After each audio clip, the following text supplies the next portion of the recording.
After many years, we have an all-new Beats Pill Bluetooth speaker. It comes in 3 colors, it's got a sleek new design, and it comes in at $50 less than the previous model. But is it any good?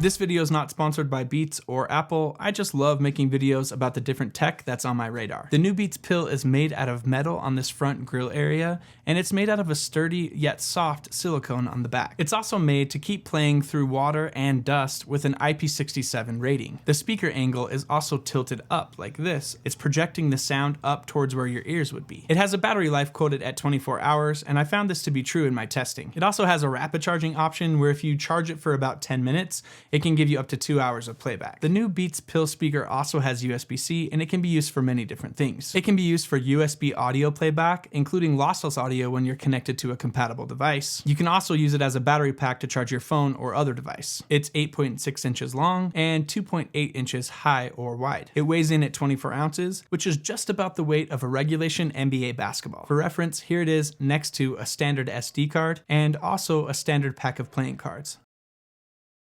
First, you got the Beats Pill speaker itself. Next, you have a USB-C to USB-C charging or audio cable. It seems like a solid cable, and it's right around 4.5 feet long. Next, they give you a removable lanyard that attaches like this. Lastly, there's a quick start guide, some warranty information, and a 3-month trial of Apple Music. One standout pain point that I noticed is that it's not exactly clear about how you power this thing off. Nothing in the instructions about how to turn it off. Finally, I Googled it. It was the #1 Googled thing about this new Beats Pill speaker. Okay, so here's how you do it. To turn it off, you're gonna press and hold in the power button for longer than 1 second, but fewer than 3 seconds. Kinda odd, right? There's not really any sound or light that indicates if you've passed 1, but you're not yet to 3. For me, I found myself just pressing and holding in the button and then counting a really nice and slow 1 Mississippi.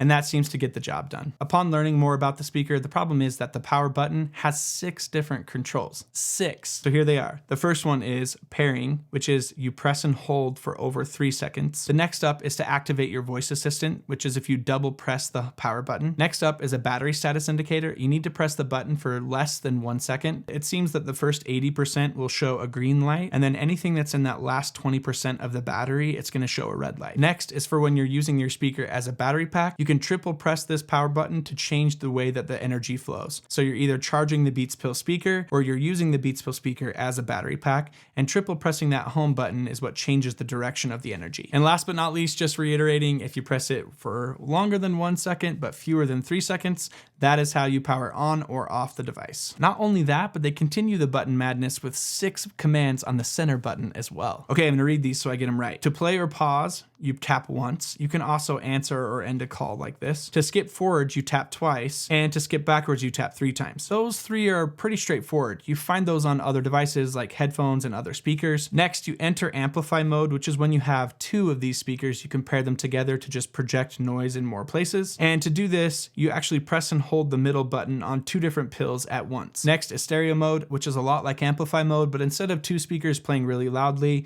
you turn them in so you have a right and a left speaker, and it kind of turns them into a stereo pair. To do this, put your speakers into amplify mode first so they're already paired together, and then you're gonna press and hold in the center button and the volume up button at the same time. And last but not least, to break apart a pairing of speakers, you press and hold the center button and the volume down button. To me, I find it very odd and pretty annoying to have so many commands that you have to try and remember. Rounding out the buttons, we have a volume up and a volume down. You can also press and hold in those buttons and it will ramp up your audio or ramp down your audio when you hold it in. About 7 years ago, the speakers in our phones got quite a bit louder and seemed to have a little better quality for listening to music. Not only that, but we saw a rise in things like Echo speakers, Google Home, Sonos, HomePods, being in more rooms in our houses. So I kind of just stopped using my Bluetooth speakers. This year, as we're headed back into fall in Utah and the United States, I've been going on a lot more walks outside in the morning with my daughter. We were walking one morning and she was like, "Dad, turn up the music, I can't hear it." And that was as loud as my phone could go. So I've kind of rediscovered the joy of having a Bluetooth speaker again. Most recently, I had one of those UE boom speakers, the ones that are kind of set to be vertical like this. I really liked those. They were a really great speaker. But this time, the main reason for the change is I wanted to take advantage of some of those small small, subtle user interface kind of things that you get when you get a Beats Pill speaker, because they're kind of made by Apple, owned by Apple. Just those subtle small things like one-touch pairing with my phone,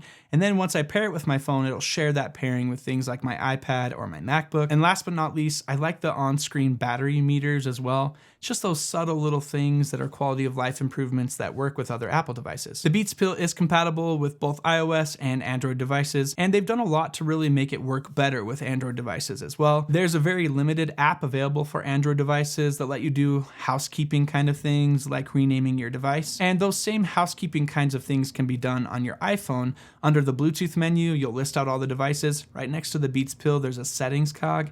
If you touch that settings cog, all of those same things that you would find in the app on Android are going to be found inside of the Bluetooth menu. Because there's a very basic app on Android and there really isn't one for iOS, you can't really change EQ settings or really change the way that the buttons function either. All of the different options for changing the settings around on your Beats Pill are stuck inside of the power button and that center button like we talked about earlier. And trying to remember what the functions are that those buttons do and how to do them are going to be something that most of the Beats Pill owners are going to be Googling constantly. It would be really nice to be able to change and alter these options inside of an app. Let me know what you think about it in the comments below. I know why they had to choose the iconic red and black color for this new Beats Pill, but why isn't there a blue option for guys like me? I mean, come on, we need a blue option. All things considered, the Beats Pill is a solid all-around speaker, and it continues the Beats tradition of flexing on the low end with some awesome bass, especially for its size. It's well designed, and it's durable, and it comes in at a great price. Follow for more videos on how to get the most out of your tech. We'll see you in the next one.